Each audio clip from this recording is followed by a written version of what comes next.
yesterday I was working with a student who's working towards exams next year, next summer season, and they've got they have a quite complex SEND diagnosis. Lovely positive student, having built up the relationship with them,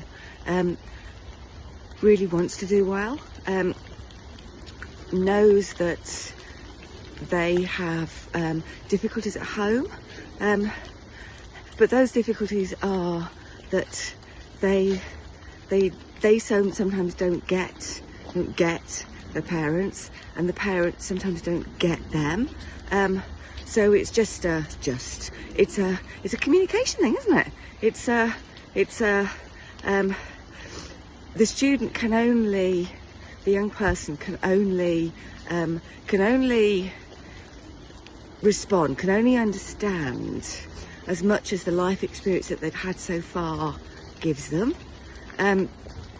So however much they want to understand, however much they want to do what they want, what they need to do, and however much they want to do what everybody else is asking them to do, they've got hormones and their SEND mixture, and relatively limited life experience.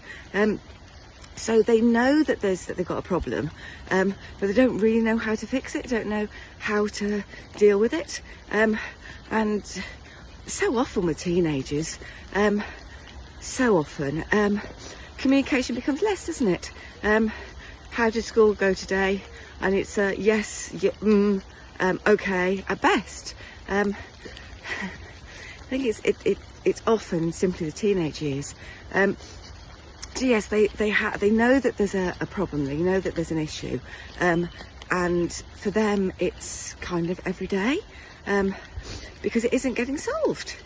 So so we're working towards the exams, and obviously we need to make sure that we are building in the skills for the exams and the confidence for the exams and practice for the exams, but we can't move forward without the young person feeling okay, because you can never move forward until the person feels okay with whatever problem it is that they've got sat in their mind, because our subconscious governs us a lot of the time.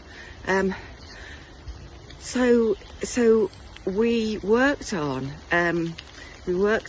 a sample exam question that I wrote, that was all about, so it was a English language paper piece, and it was transactional writing, writing for a purpose, and they were writing, the task was to write a teenage manual, to write a manual of how the teenager feels, what the teenager thinks, and what the teenager needs from the parents in their household.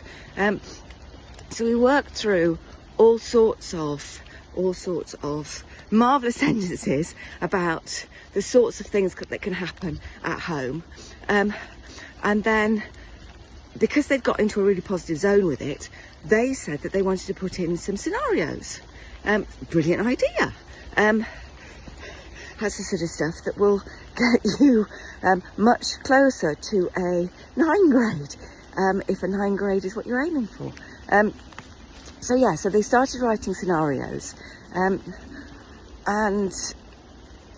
I led it into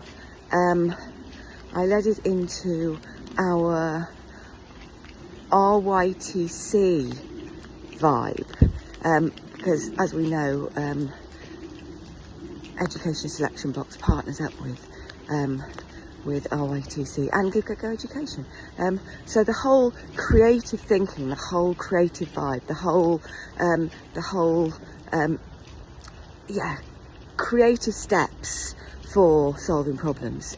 And there's something called forum theatre in the arts, and in forum theatre you test out ideas, you test out solutions in a safe setting. So the way forum theatre works is that let's say you have a traditional theatre setup, as in you've got a scene being performed, so you've got people who are actually performing that scene, and you've got audience. So in forum theatre, the audience becomes the director, but the collection of people become actor and director. So better explanation of that. So the people who are watching the scene, the people who are watching the thing, the story taking place, will see within what they're watching something about to happen, and they'll think, I can think of a better way of doing that. I can think of a better thing that person acting out that story could say, a better thing that could be said, that would, I think, get a better reaction, a better response within what's being said. So in the thing that's being watched, let's say there are two people, person A and person B, and person A is saying something to person B, and the person who's watching thinks, actually, if person A says this instead of what they've just said, person B, I think, will react better, will be more positive, or will do the thing that person A needs them to do. So the person in the audience will say stop. In fact, actually, usually there's a facilitator. So the person in the audience will often put their hand up. If there isn't a facilitator, then the person in the audience would go stop. So the action stops, and the audience member says, so the person who's watching says what they think could be said as an alternative. So instead of person A saying that thing, what happens is person A goes and sits in the audience, and the person who's made the suggestion gets up and takes the place of person A, and that little bit of a scene is reacted with the new person A saying the thing that they thought would be a better option, which means you test things out in a safe setting, because if the thing doesn't work the way you think it's going to, it's not going to end up in a problem. It's not going to end up in a problem at all. In fact, what might happen is if the thing that's said could also be a problem, somebody else from the audience, somebody else who's watching, could say, actually, how about this? I've got an idea, and they swap something in new. So it's like hive mind. Suggestions are made because you see what's just been suggested, as well as all the suggestions that have gone before. So in the session yesterday, we sort of used that forum theatre kind of idea, as in this safe setting. The student and I, so the student was able to, within these scenarios, and the scenarios included them saying what the student would do and say, and then suggesting what the parents could say or should say in reply, and we hive-minded it. So we tried out what those scenarios, how those scenarios would go, with the student and I testing them out, which means that the student could see practically how what they were suggesting was being reacted to. They could say to me, okay, well, my parents might do this or might do this. So I could build that in as well. But it meant that they could try it out and test it. So definitely forum theatre-like. But it also meant that rather than them kind of sitting in a puddle of bad water, rather than them sitting in the, well, it's rubbish at home, I feel awful, we don't talk, they don't listen, you know, typical kind of teenage vibe. They could think about positively what things could happen. They could think positively about what things for them could be better and how they could be better, and the sorts of things that the parents could say, but also the sorts of things that they could say to try and make clearer to their parents what they need, because within this scenario, I was being parent, but also through the forum theatre model, actually they were being parent as well.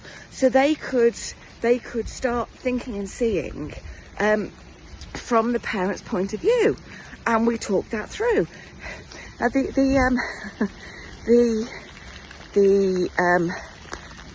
sample exam answer that they wrote was brilliant, was fabulous, because we organically built in quality of sentences and suitable vocabulary.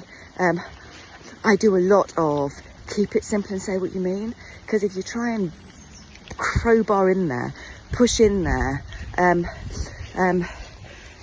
complicated vocabulary because you think it's going to look better and whatever, unless it's right for the sentence, it's actually not going to do that. It's actually going to make it look as if you don't quite know what that word means or how is the best way of using it, because it's all about context. So keep it simple and say what you mean, which is what the student kept saying out loud to themselves as a reminder to write their sentences really well. So we were building in some really lovely things that they've learnt over their time with us to write the yeah, we're going left. There's the seven creature. So yeah, they crafted in some really lovely sentences and content, all in context, all absolutely linked to and in keeping with the answer, with what the question was asking them to do, whilst at the same time, which was just as, if not more important, building in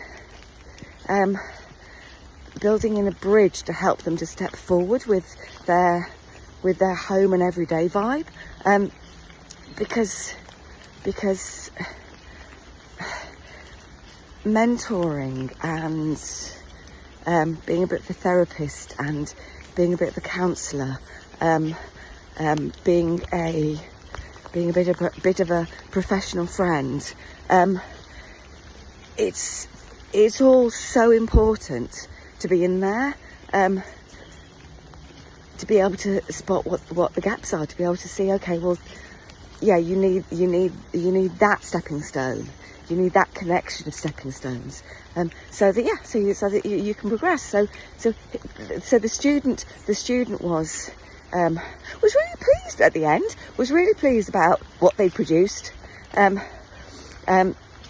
the quality of their answer, about their creativity, about the suggestions that they'd made. They were really pleased with it, and we also talked about the fact that they'd been able to write it, even though to start with they felt that they couldn't write anything because of how they were feeling.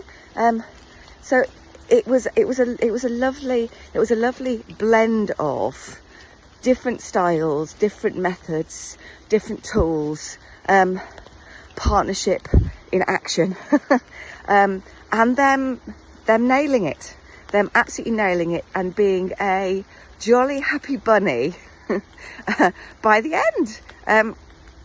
So yes, they and I are looking forward to the next time.